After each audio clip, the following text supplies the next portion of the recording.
Does he like to play fetch too? No. No. This is Abby's leash nightmare, and she's about 7-month-old Labrador, and she's sort of developed, because she really hasn't had the proper kind of socialization out on walks, she's developed some barking, lunging at people she doesn't know. And this video is going to show how we work on all that and change the emotion behind it.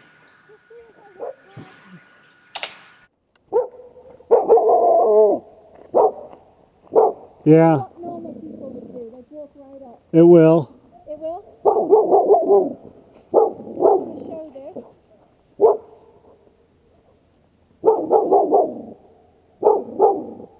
This is what normal people would do. Just kind of ignore the dog or yelling at the dog or something like that.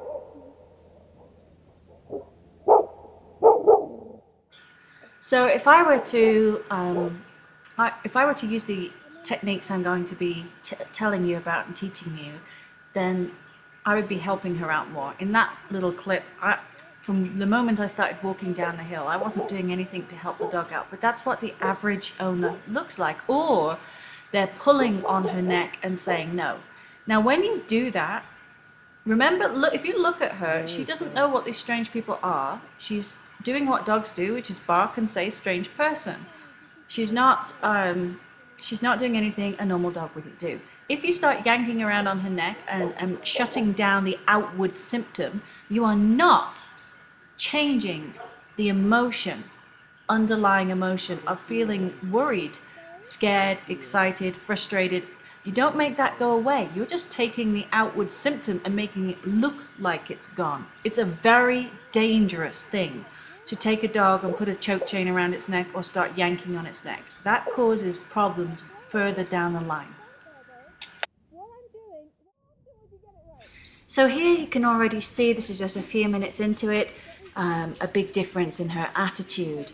It's because I'm playing a combination of a few different games. When I'm already in the environment, I play slow it down, I've got your back, find my leg. I haven't with her done the games. I would have played inside the house for the first couple of days. So there's a few different things that I play. I think there's about 7 in all, and I got that idea from Pat Pirelli's amazing 7 Games with Horses program. But this is what I would do out in the environment.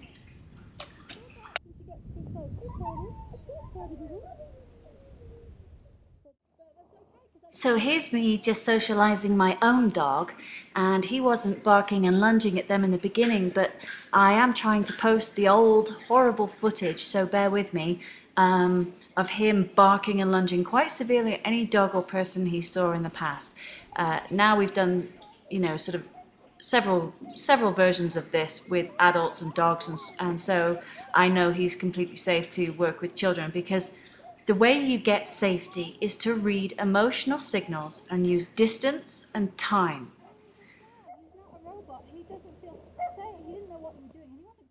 I do offer an online classroom that I'm trying to build with my dad to help people that are either at distance or between hands-on sessions. So you can just email me or go to the website if you want to know more about that.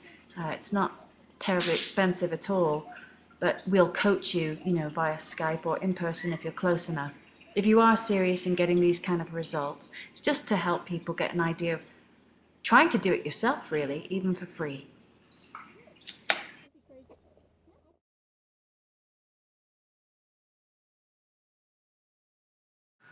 So here's Abby in the second session. This is 2 sessions sort of sewn together over 2 days, and I hope to put a 3rd and 4th one up. But this is how we help her out. I took the girl that she was allergic to and asked her to help me out. Thank you, Shelby. And I have lots of distractions. I have 3 dogs running around in the background. There's cars that come and go. I edited out the cars. We just move to the side and I feed her when a car comes. Basically, people get hung up at this point because I'm feeding her. And the feeding, remember, any training tool you use should be phased out so that eventually you have a polished behavior. If you look at the two dogs in the background, I'm not feeding them, but they never run off. They're either with the girl or on the side of the road waiting for cars to go by. I don't have to say anything. The brown dog's still a mess. I'm working on him. But the other two dogs, the Jack Russell and the Rottweiler, they're just trained to play fetch with the nearest person available and stick around. Also, the Rottweiler will stop any act of aggression. He'll protect somebody from another dog jumping on them if that dog is loose. He will do an amazing, he'll herd any loose dog, make sure that dog doesn't run off. He'll tell me if a dog's getting overexcited and I need to stop being distracted and come and do something about it. He'll give a single bark, or he'll go, he'll make a noise that I know I need to do something. So that dog is finished, completely trained. I don't need to feed him anymore. Do I occasionally feed him to say thank you? Yes, I do. But do I need to feed him? No. Is he obsessed about food? No. I've switched over to toys and other rewards. So his life is full of rewards for giving me behaviors that he knows I'm going to love. But here with Abby, she's offering a lot of jumping. She is just a fast thinker and from a working bloodline. So the food is used as information to help her process her environment, getting her to sniff the ground, not going too far. You can't go on a walk and expect the dog to feel comfortable the entire way. You need to just do a little patch and then a little more and then a little more, a little bit at a time. Build it up to where the dog understands the game and doesn't get overwhelmed or frustrated by too many things going on in the environment they don't know how to process. So the girl starts moving around, she'll jump up and down, and then she'll take the leash and walk the dog, and I'll feed the dog. We'll use her food ration for the whole day, so nothing goes in a bowl, because it helps her learn what behaviors is she offering that get her food. The food is just used to give her a signal that she's right. And every time you see me feed her, I've already clicked. The marker signal is very important, but we'll talk about that more in another session. And it's better than words by a long shot. Too much information for the dog by the average person. It's hard to process. Just keep it tight closed so that she can't get the treat. She's not going to bite your fingers off, but you may feel too. The second she doesn't, second you like what she's doing with her mouth, second it feels polite, click and let go of a kibble. Up. Up.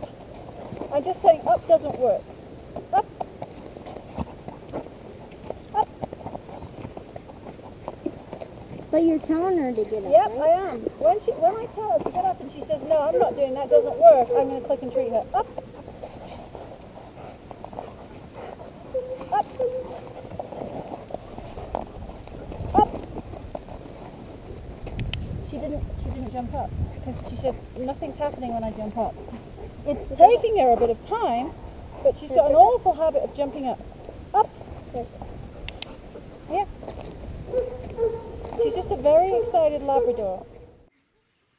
And so here we finish with a clip of the little girl walking Abby. Though Abby's focus is still on me because I've invested into her. The girl has food. She actually has food in her hand. I only have dog kibble.